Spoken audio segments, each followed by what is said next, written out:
Hello, I'm Seth Clevenger, Managing Editor of Features and Multimedia at Transport Topics. Thank you for tuning in to our latest Transport Topics webinar, How to Improve Your Cybersecurity During Peak Demand. With the peak shipping season underway and the holidays fast approaching, trucking and logistics companies will remain busy with higher levels of demand in the coming months. Unfortunately, this period is often accompanied by a rise in cargo theft as bad actors look for opportunities to take advantage of unattended loads or falsify documents for fictitious pickups, just to give a couple examples of the type of schemes that are out there.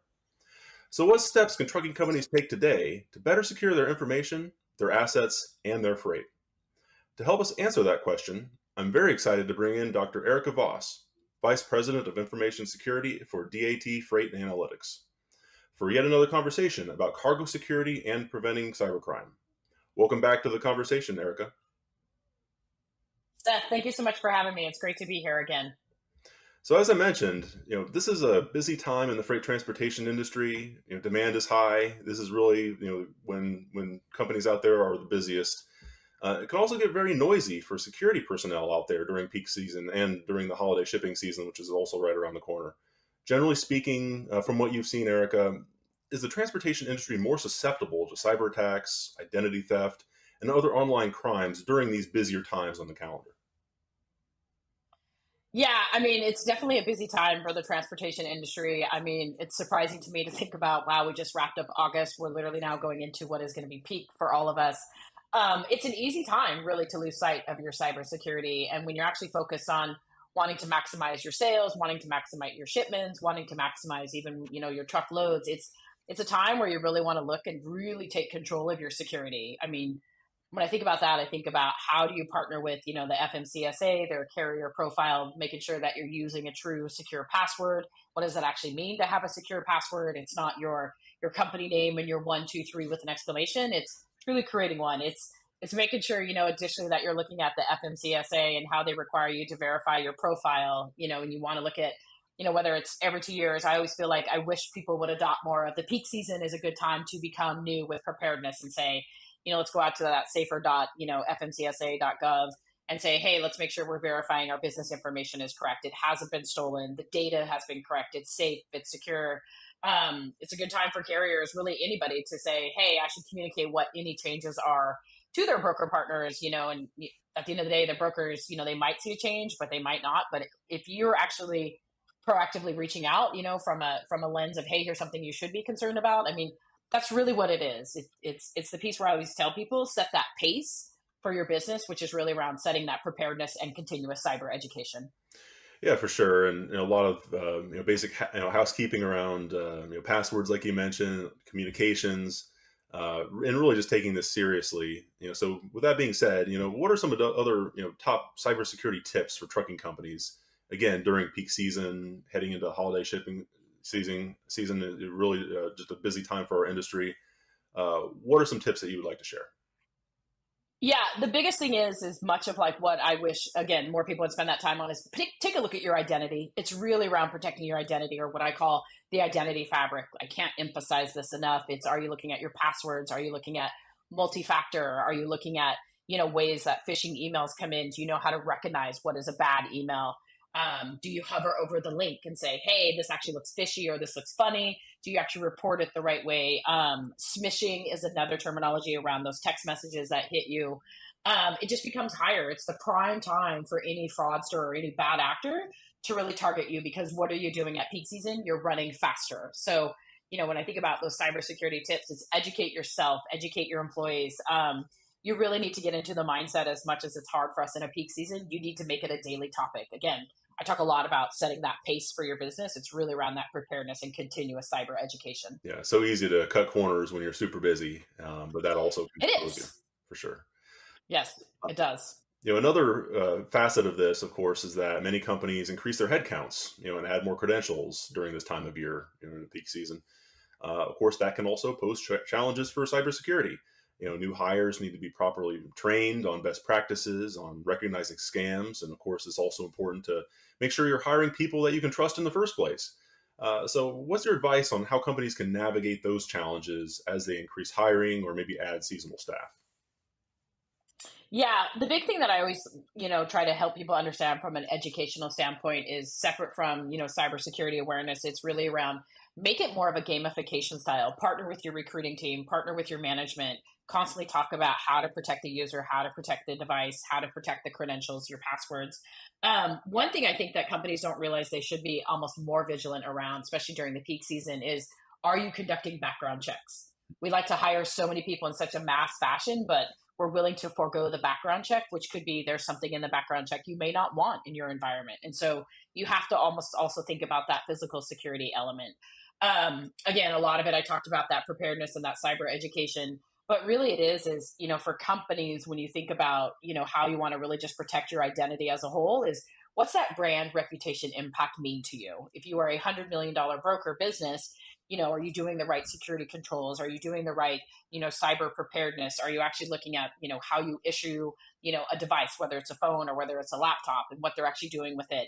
And do people understand how easy it is to get social engineered? I always love when people want to talk about cybersecurity, and it's so easy for a security person like myself to social engineer another person because that's what we want to do. We just want to talk to you. And think about that. If you're a fraudster, that's exactly what you're doing. It's how can I get inside your environment? And so it really comes down to you've got to be vigilant with the people you're hiring. You've got to provide that training. Especially when I look at like just our transportation industry, from a pure broker lens, as an example, I'm always surprised at how many brokers I talk to that don't have cybersecurity people. It's I got a technologist, or I outsourced my technology, and it's like, but you're $100 million business. Why would you not invest in one security person?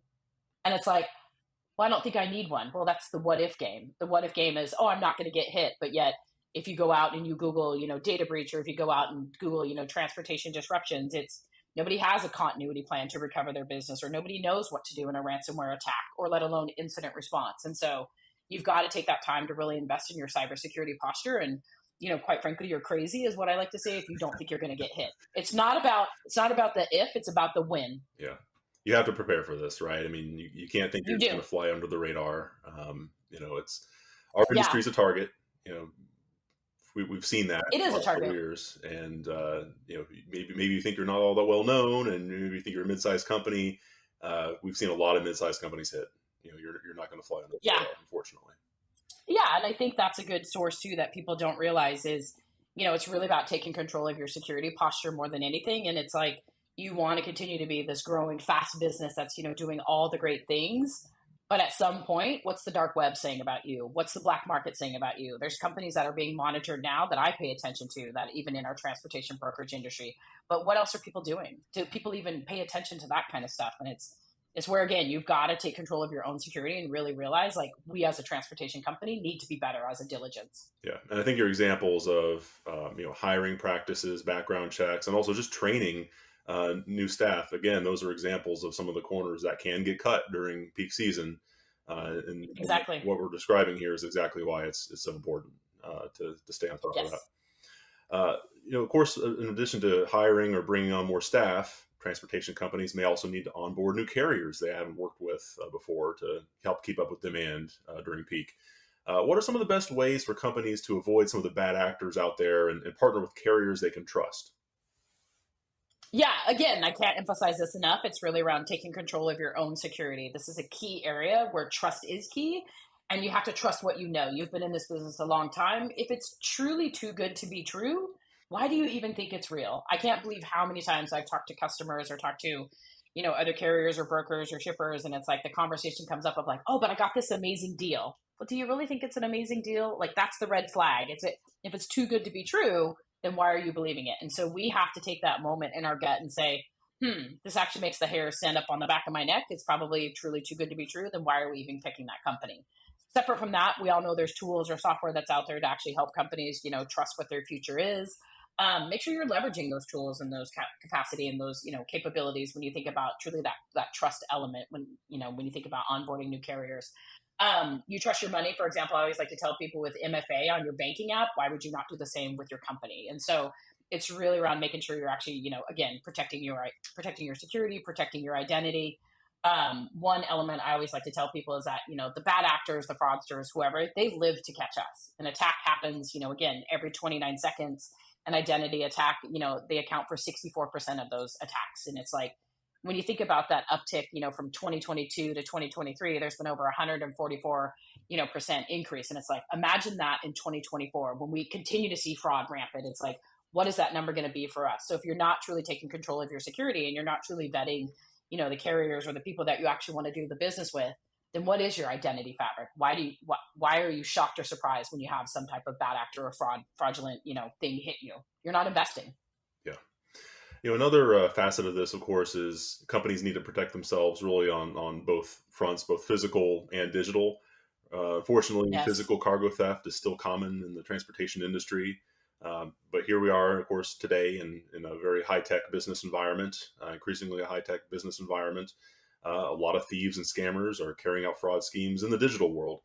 So how can companies protect themselves on both fronts, physical and digital?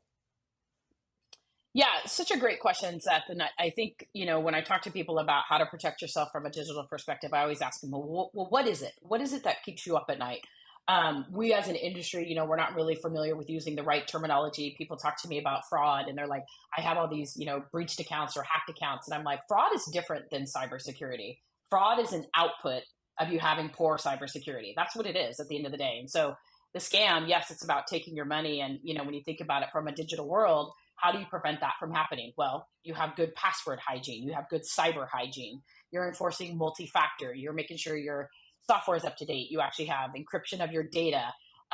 You're making sure you have, authentication practices, secure browsing habits. I mean, there's ways you can get secure browsing set up for you well.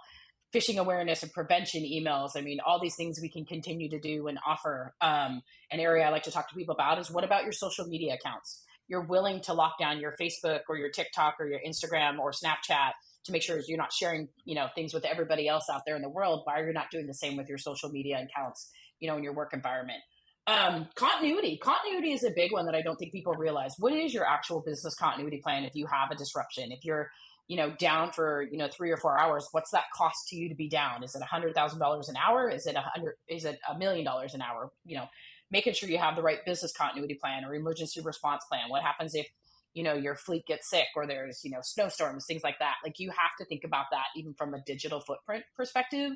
And I think that's the area we just really need to be better about is, the scammers, they get paid to come hit you. They're looking for that. They're looking for that easy target. But if you're having the right, again, strong password practices, authentication, secure browsing, if you're having all this good habits as part of your good cyber hygiene, it becomes easy for you to navigate the digital world. You're not afraid.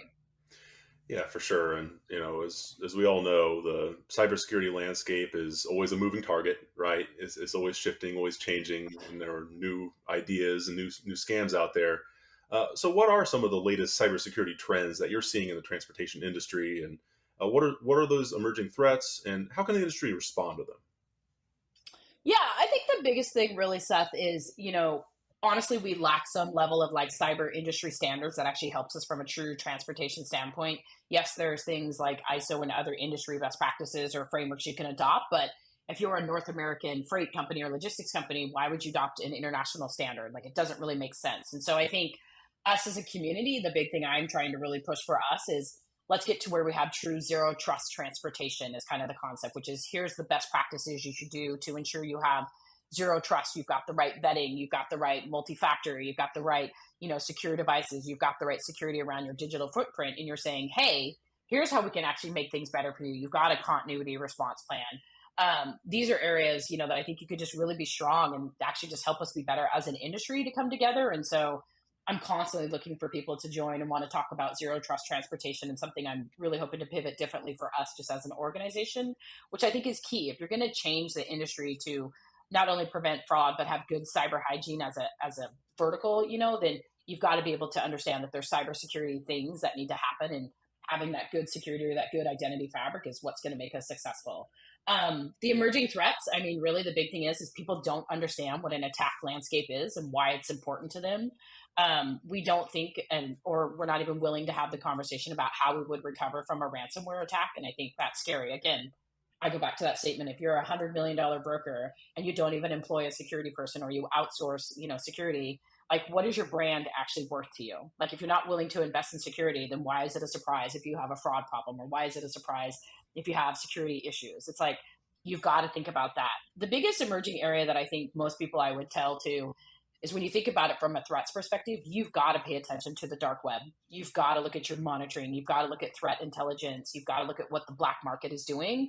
You can go out and buy credentials today for $10. $10, I could buy credentials and I can get into probably just about any logistics company. And it's like, if it's going for $10, what's that impact going to look like for you? Especially if you're a fraudster. That's what they're doing. They're paying to, essentially hook up your account and compromise it. And then next thing you know, they can go out and sell it for $10.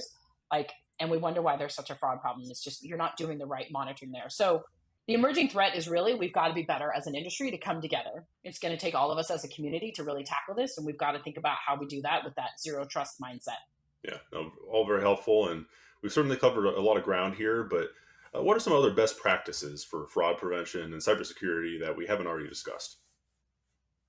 Yeah, the big push really I would talk about, honestly, Seth, is cyber hygiene. You've got to separate your fraud conversation different from your cybersecurity conversation. Fraud, again, like I said, it's an output of having poor cyber hygiene. And so when you think about the best practices, you've got to invest in your security. You have to invest in your people. You need to invest in training.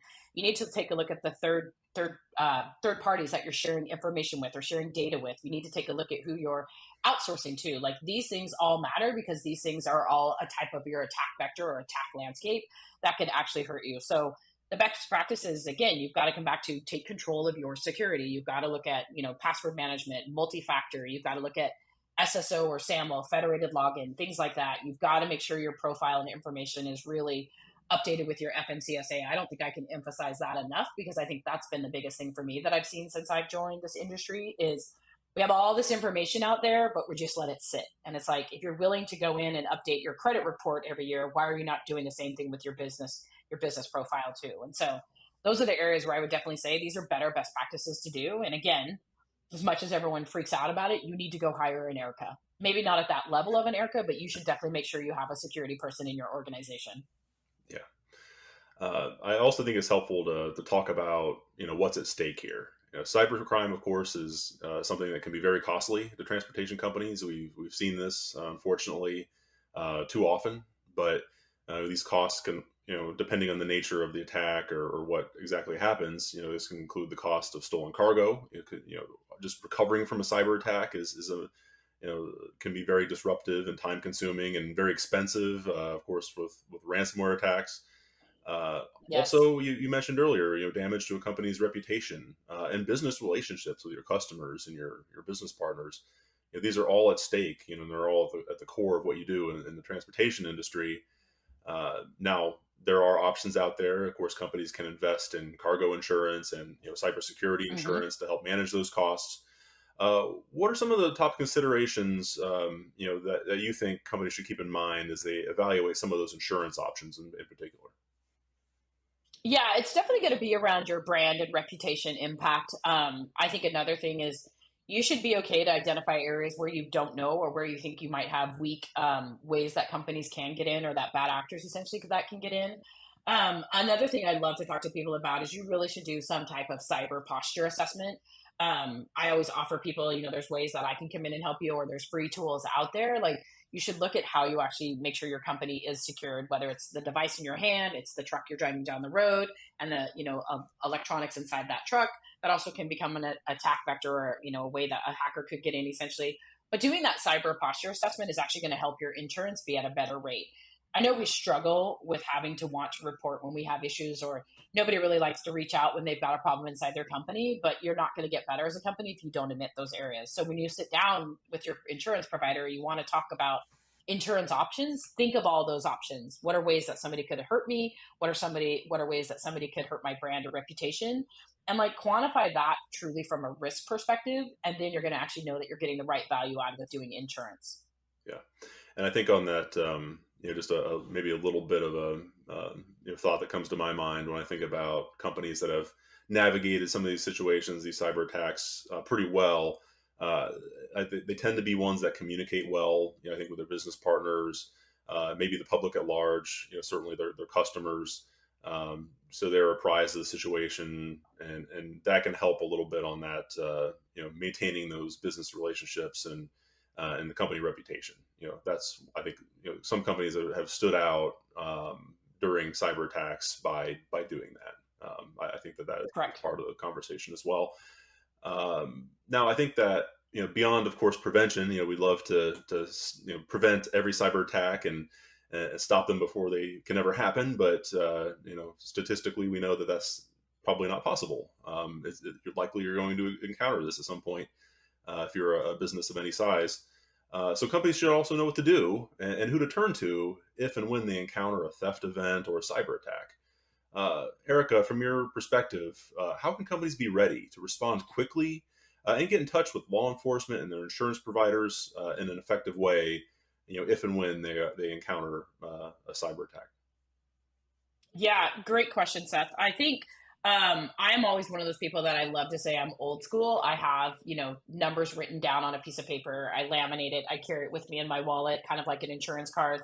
You should be doing that for your business. You should, I always say when in doubt, reach out. Make sure you have a good relationship with law enforcement. Make sure you're spending time, understanding the cybercrime task force that are out there. Again, FBI has a variety of them. Make sure you understand what fraud is and how it's hitting you, and fraud working groups that you can join. Department of Homeland Security, they have a task force right now called Operation Boiling Point, which is really around understanding that cybercrime element across the supply chain. Are you involved with it? Are you actually reporting? Again, can't emphasize this enough, making sure you actually have a security person, whether it's a contractor or even whether it's a full-time employee, like making sure you have a security person who's looking at all these areas for you. Again, if you're a $50 million business or a $100 million business, why would you not invest in that $80,000 employee who can just at least make sure you have these connections?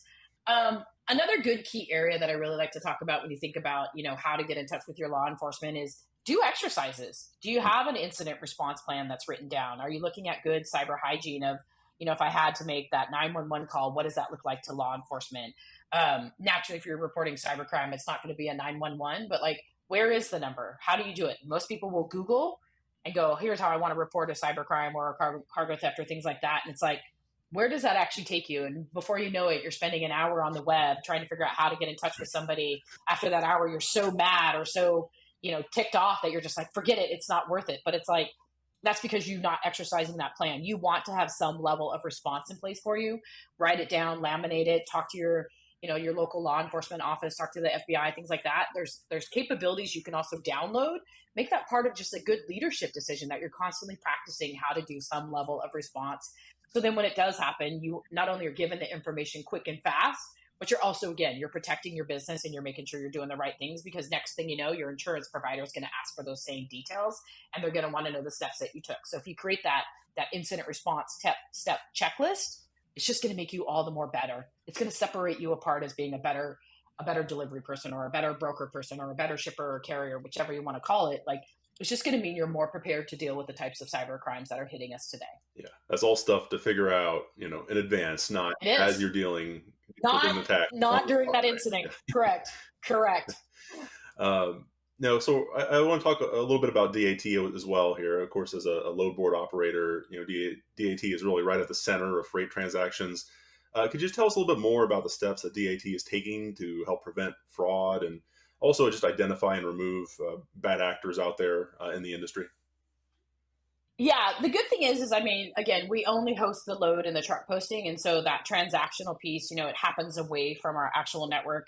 Once the negotiations have actually been done between the broker and the carrier, for example, when you think about it from being in the spot market, there's two parties to it. It's A, they either don't know each other. So again, think about, are you taking control of your security? Or B, they want to come to terms pretty quickly. Again, think about, if it's too good to be true, it's probably not true. So that combination of that urgency and being that anonymity or that anonymous piece and like open marketplace is really what makes the spot market a unique way for businesses to actually do and conduct well, but also increases that risk of the fraud. And so one of the areas, that we continue to do is just continually invest. We continue to help prevent that freight fraud. We do a ton of, identification. We do a ton of, cybersecurity, tips and tricks that I'd love to share with people, but naturally we don't want to give away our secret sauce because I don't want a bad actor to come attack my landscape, but it's continually doing those things. And it's making sure that, not only my company understands the difference between fraud, but also we are very robust around what our cybersecurity landscape is and what that attack landscape looks like. And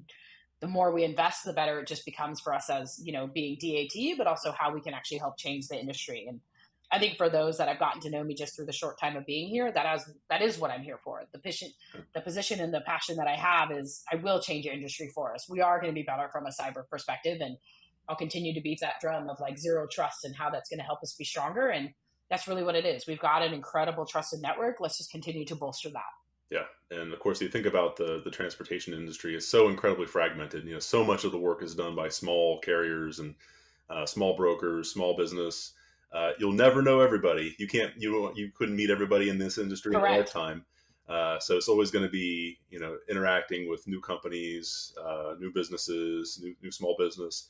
Um, and Exactly. And the best advice yeah, you're you're spot on that, Seth. And I think the best advice I heard, I remember when I first started, which I loved, was this business is about, relationships and rates. And so that's the thing I always think about. If you don't have a good relationship, I understand we might have to take a risk and try a new relationship, but make sure you're doing the right things by ensuring that's the right relationship you actually want to build and foster and grow. That's really what trust is. Yeah, for sure.